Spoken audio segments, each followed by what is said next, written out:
Hi అండి అందరికీ. Mutton curry అండి కొబ్బరి పాలతో. ఒక్కసారి తిన్నారా, టేస్ట్ చూశారంటే ఇప్పుడు తినని వాళ్ళు కూడా వదలరండి, అట్లా ఉంది టేస్ట్. సూపర్ అండి. కోకోనట్ రైస్ అండి.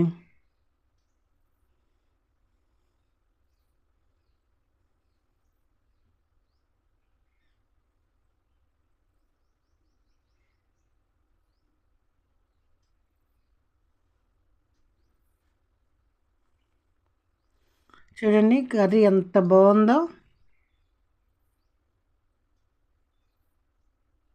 ఎంత బాగా వచ్చిందో.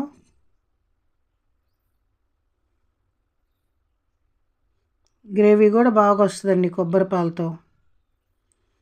ఇప్పుడు శనగ నూనె పెట్టుకున్నాను 4 స్పూన్లు, లవంగాలు ఒక 5-6, కొంచెం దాల్చిన చెక్క,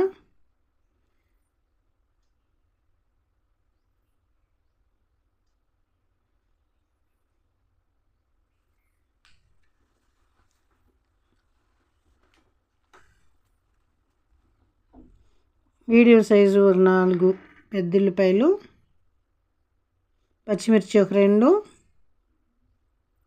కరివేపాకు,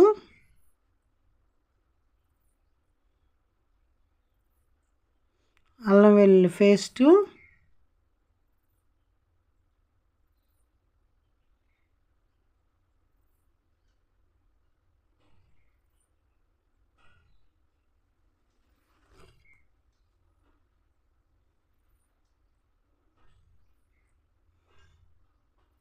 కొంచెం వేగితే సరిపోతుందండి. ఇప్పుడు మటన్ వేసేసుకోవాలి.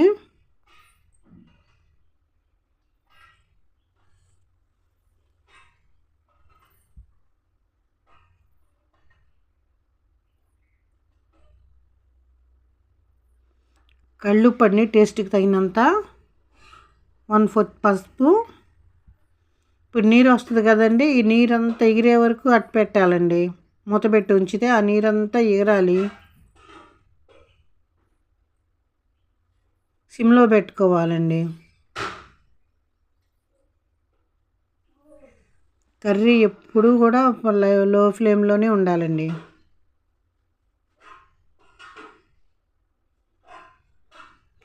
కొబ్బరి పాలు పోసేసుకున్నాను, నీరు ఎగిరిపోయినాయి.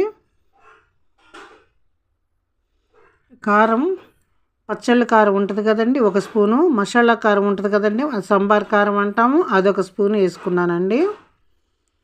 ఈ పచ్చళ్ళ కారం 2 సార్లు వేసుకున్నది కూడా 1 స్పూన్ అండి, అంతకంటే కారం పట్టదు. ఇంకా కలర్ చూడండి ఇప్పుడే బాగా వచ్చింది.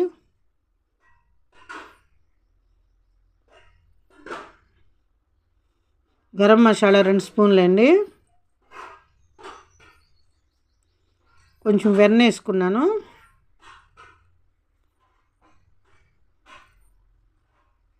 ఒక్క నిమిషం అటు పెట్టి తీసేసుకోవచ్చు అండి. రెడీ అండి కొబ్బరి పాలతో మటన్ కర్రీ.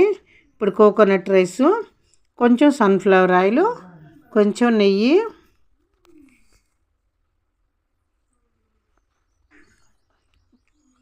ఒక 5-6 లవంగాలు, కొంచెం దాల్చిన చెక్క, 3 యాలకులు,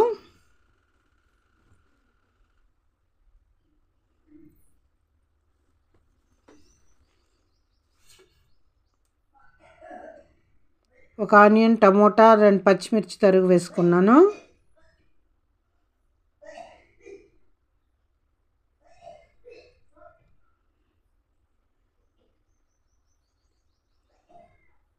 అల్లం వెల్లుల్లి పేస్ట్ వేసుకోవాలి ఇందులోనే.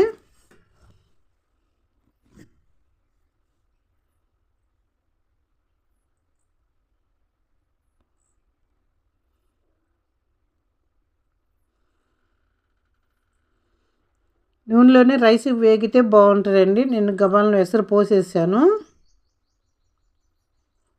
పుదీనా వేసుకున్నానండి.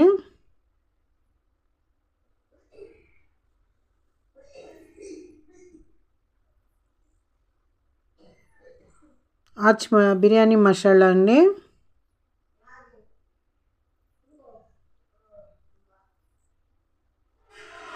ఒక స్పూను. బాగుంటుందండి బిర్యానీ, మంచి ఫ్లేవర్ వస్తుంది. కొబ్బరి పాలు ఒక 2 గ్లాసులు వేసుకున్నానండి. ఒక గ్లాస్ రైస్కి 2 గ్లాసులు కొబ్బరి పాలు పోసుకున్నాను.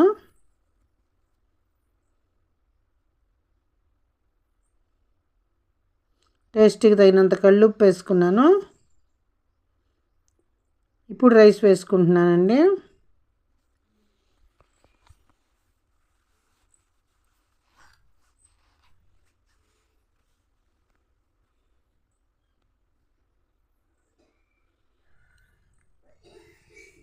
కల్లుప్పు వేసుకున్నాను కదండి, ఇంకా మూత పెట్టేసుకోవటమేనండి. ఒక 3 విజిల్స్ రానివ్వాలండి. రెడీ అండి కోకోనట్ రైస్.